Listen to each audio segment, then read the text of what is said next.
নমস্কার, আমি সঞ্জীব।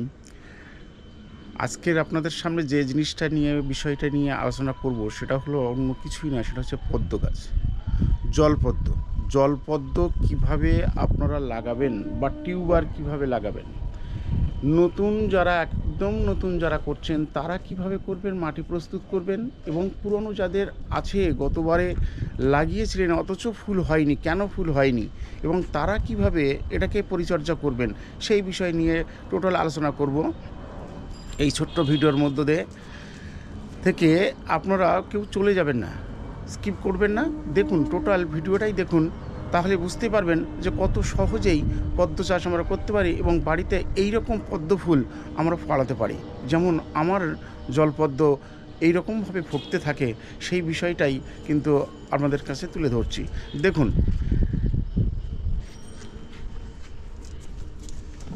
এই ধরুন গামলা, আমার তিনখানা গামলা রয়েছে, এই তিনটি পাত্রের মধ্যে কিন্তু ছিল জলপদ্ম ছিল, এবং এই জলপদ্মটা কিন্তু আমি গামলার মধ্যে থাকার পর আমার যে এই জলাশয়ের মধ্যে কিন্তু আমি রেখে দিই, বাইরেও রাখি এবং এর মধ্যেও থাকে।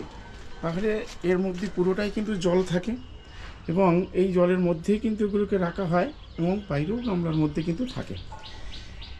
তাহলে এইবার এই জলপদ্ম এখানে কিভাবে ট্রিটমেন্ট করি আমি, এই যে গামলা দেখতে পাচ্ছেন এখানে, যে গত বছর বা তার আগের বছর বা 2-3 বছর ধরে আমি পদ্ম করছি, এই যে পদ্মর টিউবারগুলো দেখুন একদম পুরো ছেয়ে গেছে, এর মধ্যে একদম মানে পরিপূর্ণতা হয়ে গেছে। এরকম বেশি পরিমাণে যদি হয়ে যায়, আরও ফেলে দিয়েছি অনেক, এই যে টিউবার অর্থাৎ শিকড় পরিপূর্ণ হয়ে গেছে, অর্থাৎ আর কিন্তু ওর ছড়ানোর জায়গা কিন্তু আর নেই। মাটি ছাড়া বেশি পরিমাণে কিন্তু ওর শিকড় বা ওর টিউবার লতিয়ে গেছে। এবারে এগুলোকে পরিষ্কার করা হয়েছে, পরিষ্কার করে এইবার নতুন যে টিউবার এর থেকে নেওয়া হয়েছে বেছে বেছে, এই ধরনের এই টিউবারগুলোই কিন্তু লাগানো হবে এবং এ থেকে নতুন গাছ কিন্তু তৈরি হবে। দেখতেই পাচ্ছেন, পুরনো যাদের আছে এখনও পর্যন্ত পরিবর্তন করেননি, তারা এর থেকে বের করে নিয়ে এই রকম ধরনের টিউবার, অর্থাৎ মুখ আছে, ছোট্ট ছোট্ট মুখ বা পাতা বেরোচ্ছে, গিট আছে, এই যে গিট আছে, এরকম গিট দেখে এরকম অংশ কেটে নিয়ে এরকম জলের মধ্যে ভিজিয়ে রেখে দিন। আর তার মধ্যে মাটিগুলোকে প্রস্তুত করে নিন। এই মাটিগুলো কিভাবে প্রস্তুত করবেন, পুরনো যে মাটি অর্থাৎ পদ্ম হয় পাঁকে, এটা আমরা সবাই জানি।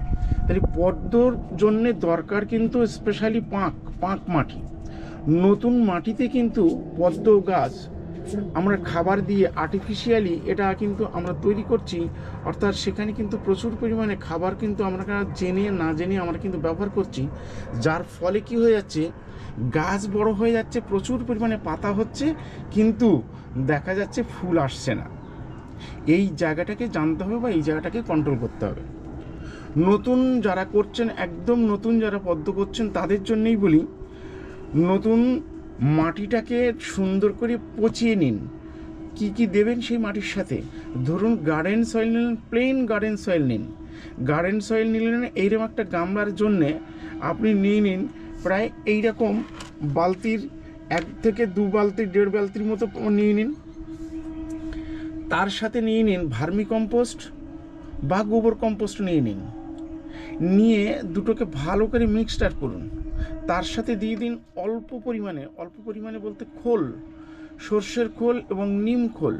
সর্ষের খোল দিয়ে দিন আপনার বড়জোর 1 থেকে 2 চামচ, তার সাথে দিয়ে দেবেন নিম খোল 1/2 চামচ, দিয়ে ভালো করে মিক্সড করুন। আর তার সাথে দিতে হবে কিন্তু 10-26-26, যে এনপিকে 10-26-26, এই 10-26-26 এটাকে ভালো করে মিশিয়ে নিন, দিয়ে ভালো করে জল দিয়ে একদম রেখে দিন 1 সপ্তাহ থেকে 15 দিন বা 10 দিন, কমপক্ষে 10 দিন, এবং বারে বারে নাড়তে থাকুন। তাহলে দেখবেন এর পচন ক্রিয়াটা খুব দ্রুতভাবে হয়ে গেছে, কারণ ওই যে সর্ষের খোল এবং ভার্মি কম্পোস্ট বা গোবর দেওয়া হয়েছে এবং সেই সাথে সাথে নিম খোল দেওয়া হয়েছে আর 10-26 দেওয়া হয়েছে অল্প মাত্রায়, এবং দিতে হবে 1/2 চামচের মতো পটাশ আপনাকে দিতে হবে। এমওপি, এখানে কিন্তু কোনো আমরা যে খাবার খাবো এখান থেকে তা কিন্তু নয়, এখান থেকে কিন্তু আমি ফুল তৈরি করব। তাই আমাকে একটু রাসায়নিক সার দিলেও কিন্তু কোনো ক্ষতি কিছু নেই, অসুবিধা কিছু নেই, কিন্তু পরিমাণ ঠিক বুঝে দিতে হবে। অর্থাৎ রাসায়নিক সার যাই আপনি দেন, অনেকে ডিএপি ব্যবহার করেন, ডিএপি দেওয়া যেতে পারে, কিন্তু আপনার পটাশ কিন্তু মাস্ট। পটাশ না দিলে গাছের গ্রোথ কিন্তু অস্বাভাবিকভাবে বেড়ে যাবে এবং কিন্তু ফুল হবে না। একটা কি দুটো বড় জোর হয়তো ফুল হতে পারে, আবার প্রথম বৎসরে নাও হতে পারে। তো সেই জায়গায় সেই দিকে খেয়াল রেখে আপনার কিন্তু মাটি প্রস্তুত করতে হবে। দেখতে পাচ্ছেন মাটির রঙটা দেখুন, মাটির কালারটা দেখুন, এই যে পচনটা হয়েছে সুন্দরভাবে পচে গেছে, এর মাটির কালারটা দেখুন, এই যে পাঁক, এই যে পচনটা তৈরি হয়েছে, এই পচনের এই পাঁকের ক্ষেত্রে যদি এখন আপনি গাছটা বসান, সঙ্গে সঙ্গে কিন্তু আপনার গাছটা কিন্তু ধরে নেবে। তাই নতুনদের ক্ষেত্রে নতুন মাটির যে প্রস্তুতিটা বললাম ঠিক সেই রকমভাবে প্রস্তুত করে নিয়ে নতুন বাগানিদের ক্ষেত্রে এইভাবে করুন। আর পুরানো বাগানিদের ক্ষেত্রে যারা 1 বছর হয়েছে কিন্তু ফুল পাননি, বা একটা পেয়েছেন, প্রচুর সুন্দর গাছ হয়েছে, বিশাল বিশাল পাতা হয়েছে, কিন্তু ফুল আসেনি, এরকম কিন্তু আমার কাছে কিন্তু অনেক নজির আছে, খবর এসছে, ফোনও করেছে, দাদা কীভাবে কী করবো স্যার। তো সেই জায়গায় তাদের জন্য বলছি, তাদের উদ্দেশ্যেই বলছি যে আপনারা কিন্তু সেই মাটিটাকে পরিবর্তন করুন, গাছগুলোকে তুলে নিয়ে, টিউবারগুলোকে তুলে নিয়ে এইরকম পরিষ্কার জলে 2 থেকে 3 দিন বা 4 দিন আপনি রেখে দিন। এটাও এখন যে টেম্পারেচার যেটা চলছে, আপ ডাউন করছে, যার জন্যে কিন্তু একটু দেরি করে এই ভিডিওটা আমি করলাম, কারণ এর টেম্পারেচার অন্তত 28 থেকে 30 ডিগ্রির মধ্যে থাকলে কিন্তু সবথেকে কিন্তু ভালো হয়।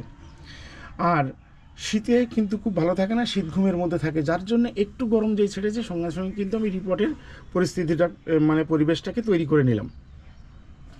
তাই এইবার পুরনো বাগানিদের ক্ষেত্রে বলছি যে এই মাটির ক্ষেত্রে আপনারা মিক্সার করুন, এইগুলোকে টিউবারগুলো বের করে দিয়ে পরিষ্কার করে নিয়ে আপনারা মিক্সার করে দিন এনপিকে 10-26-26 আর পটাশ, তার সাথে সর্ষের খোল, আর দিন নিম খোল। অর্থাৎ এইরকম একটা পাত্রের জন্যে আপনি কতটা পরিমাণে দেবেন, অর্থাৎ এই পাত্রের জন্যে আপনি দেবেন মাত্র 25 গ্রাম সর্ষের খোল, নিম খোল দেবেন 1 চামচ, আর দেবেন 10-26-26 দেবেন 20 থেকে 25 গ্রাম দিয়ে টোটাল মাটিটাকে সুন্দর করে দিয়ে দিন। আর দেবেন পটাশ দেবেন 1 চামচ। এইটা দিয়ে টোটাল মাটিটাকে সুন্দর করে 5 থেকে 6 দিন আপনি ওইভাবে রেখে দিন এবং মাঝে মাঝে একবার করে সুন্দর করে ঘেঁটে দিন, দিলে মাটিটাকে তৈরি হয়ে গেল। এইভাবে তৈরি করার পর, যেমন আমি তৈরি করেছি, এইভাবে তৈরি করার পর আপনি আর এইবার টিউবারগুলোকে কিন্তু লাগাতে হবে। তা টিউবারগুলো লাগানোর জন্য কিন্তু জল বেশি দেওয়ার কোনো প্রয়োজন নেই, শুধু জাস্ট এই যে দেখুন অল্প অল্প জল রয়েছে, অল্প জল, এই অল্প জলের মধ্যে জাস্ট টিউবারগুলোকে এইরকমভাবেই বসিয়ে দিতে পারেন, এইরকমভাবে বসিয়ে দিতে পারেন, জাস্ট এইরকমভাবে বসিয়ে দিলেন। এই যে বসিয়ে দিলেন, দেখুন এবার কিন্তু গাছ অটোমেটিক্যালি তার শিকড় কিন্তু ধরে নেবে, তার জায়গা পেয়ে গেছে, তার পরিবেশ কিন্তু তৈরি হয়ে রয়েছে, আর কিন্তু বিশেষ প্রয়োজন নেই, এবার কিন্তু সে জায়গা সে পেয়ে গেছে। এবার দেখুন এইভাবে বসিয়ে দিন, জাস্ট এইরকমভাবে, এই যে বসিয়ে দিলেন, এবার কিন্তু ওর জায়গা কিন্তু তৈরি করে নেবে, আর কিন্তু ভাবার কোনো দরকার নেই। এইবার এইটা লাগার দেখবেন যে 2-3 দিনের মধ্যে এর ডাঁটিগুলো, পাতাগুলো সুন্দর, যাদের পাতা আছে সেগুলো শক্ত হয়ে গেছে, সোজা হয়ে উঠছে আস্তে আস্তে, তার মানে কি মাটি ওরা ধরে নিয়েছে। এইবার আস্তে আস্তে জল পূরণ করে দিতে থাকুন, জলটাকে পরিপূর্ণভাবে দিয়ে দিন। এইভাবেই কিন্তু পদ্ম গাছ আপনারা লাগাতে পারেন। এরপরে কি ট্রিটমেন্ট করবেন, গাছ যখন বড় হয়ে গেল দেখবেন যে হালকা হালকা শ্যাওলা একটা পড়েছে, জালের মতো একটা শ্যাওলা পড়েছে, এই শ্যাওলাটাকে তুলে দেওয়ার চেষ্টা করবেন। শ্যাওলাটাকে রাখলে কিন্তু কী হবে, গাছের কিন্তু গ্রোথটাকে কমিয়ে দেবে, কারণ ওরা খাবারটাকে খেয়ে নেবে, এবং নতুন করে পাতা বা ফুল উঠতে গেলেই, কুঁড়ি উঠতে গেলেই সেগুলো কিন্তু বাধা সৃষ্টি করে। অতএব সেটাকে ধ্বংস করার জন্যে সবসময়ের জন্য খেয়াল রাখবেন, তুলে দিতে হবে হাত দিয়ে কাপড়ের মতো একটা শ্যাওলা, সেগুলোকে তুলে দিতে হয়, সবুজ শ্যাওলা। আর একটা জিনিস করা যেতে পারে, এর মধ্যে যে মশা জন্মায়, এই মশা জন্মানোর জন্যে আপনার মশার হাত থেকে রেহাই পাওয়ার জন্য কি করতে পারেন না, ছোটো ছোটো মাছ, মলি মাছ বা গাফরি মাছ যেগুলো আছে সেই ধরনের মাছ দুই একটা যদি ছেড়ে দেন, জলটা খুব স্বচ্ছ থাকলো এবং মাছগুলো থাকলো মশার ডিম থেকে লার্ভাগুলোকে তারা কিন্তু খেয়ে ফেললো। তাহলে এটাও কিন্তু একটা পদ্ধতি, এই পদ্ধতিতে অবলম্বন করে মশার হাত থেকেও কিন্তু এই জায়গাটাকে কিন্তু রক্ষা করতে পারেন। আর যখন মাঝে মধ্যে দেখবেন যে পাতা খাওয়ার জন্য কিন্তু একটা লেদা পোকা কিন্তু লেগে যায়, সেই জায়গাটাকে কিন্তু খেয়াল রাখতে হবে। যদি লেগে যায় তাহলে আমরা যেভাবে পেস্টিসাইড ইউজ করে থাকি গাছে, সেই ধরনের যা পেস্টিসাইড আমরা গাছে ইউজ করে থাকি এই ধরনের পেস্টিসাইড একটু ইউজ করলেই কিন্তু আপনার দেখা যাবে লেদা পোকার হাত থেকে, পাতা কিন্তু নষ্ট করার হাত থেকে কিন্তু রক্ষা পাবেন। আর যে নিমখোল দেওয়া হয়েছে মাটির মধ্যে, যে নিমখোল দেওয়া হয়েছে, এই নিমখোল প্রয়োগের কারণটাই হচ্ছে মাটির মধ্যে যে জীবাণুটা, পুরানো মাটি, এই জীবাণুটা যেটা রয়েছে যেটাকে টিউবারটাকে ধ্বংস করতে পারে, নষ্ট করে দিতে পারে, পচিয়ে দিতে পারে সহজেই, তার থেকে কিন্তু রক্ষা পাওয়ার জন্যই কিন্তু নিমখোল কিন্তু দেওয়া হয়েছে।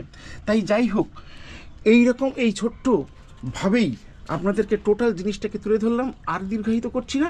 এইভাবে যারা পদ্ম লাগাতে চাইছেন বাড়িতে বা পদ্ম লাগিয়েছেন বা লাগিয়ে ফেলেছেন তারা ঠিক এইভাবে ট্রিটমেন্ট করুন।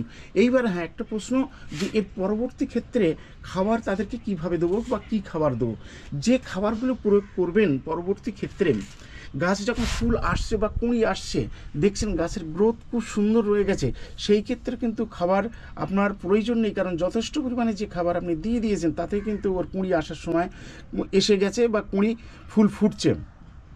মাঝে একবার যখন খাবার দেবেন আপনি তো উপরে ছড়িয়ে দিলে হবে না, আপনাকে কি করতে হবে, কাগজে করে মুড়ে, অর্থাৎ দলা দলা করে এরকম কাগজের মধ্যে মুড়ে নিয়ে আপনি দলা দলা করে তার সাথে হালকা করে মাটি বা নাই বা দিলেন মাটি, কাগজের মধ্যে 10-26-26 সামান্য পরিমাণে ভার্মি কম্পোস্ট মিশিয়ে বা ডিএপি যারা দিতে চান ডিএপি দিয়ে, ডিএপি না দেওয়াই ভালো, কারণ ওর সঙ্গে পটাশ কিন্তু নেই, গাছের গ্রোথটাকে প্রচুর পরিমাণে বাড়িয়ে দেয়, ফুলের ক্ষেত্রে কিন্তু ব্যাঘাত হয়। তাও আপনি দিতে পারেন, তবে পটাশ মিশ্রিতভাবে দিয়ে সেগুলোকে মাটির নিচে একদম গর্তের মানে হাত দিয়ে মাটির মধ্যেই ঢুকিয়ে দিন, সেগুলোকে একদম মাটির মধ্যে কাগজের টুকরো করে গুলটি করে মাটির মধ্যে ঢুকিয়ে দিন। কাগজটাকে পচে যাবে, সাধারণ কাগজ, আর ওটাকে খাবারটাকে আস্তে আস্তে ডাইলিউটেড হতে থাকবে, গাছটা কিন্তু সেটাকে গ্রহণ করবে। এইভাবে গাছের নিচে খাবার কিন্তু আপনারা দিতে পারেন। যাই হোক, এইভাবেই পদ্ম চাষ আপনার বাড়িতে করতে পারেন। যে পদ্ম আমরা এখন প্রত্যেক বাড়িতেই করছি বা ফুল আমরা ফোটাচ্ছি, সুন্দর সুন্দর ফুল তৈরি করছি, কিন্তু অনেকেই কিন্তু আবার পাচ্ছেন না বা পেরেও কিন্তু সেই জায়গায় কিন্তু অল্প দিনের মধ্যে নষ্ট হয়ে যাচ্ছে। তাদের বিষয়ে এইভাবে বললাম। যদি কোনো কিছু আরও বিশদভাবে জানার ইচ্ছা থাকে কমেন্টস করবেন, তাহলে আপনাদেরকে সেই বিষয়টা নিয়ে আলোচনা করা যেতে পারে। যাই হোক, এখানেই শেষ করছি। ভালো থাকুন, সুস্থ থাকুন।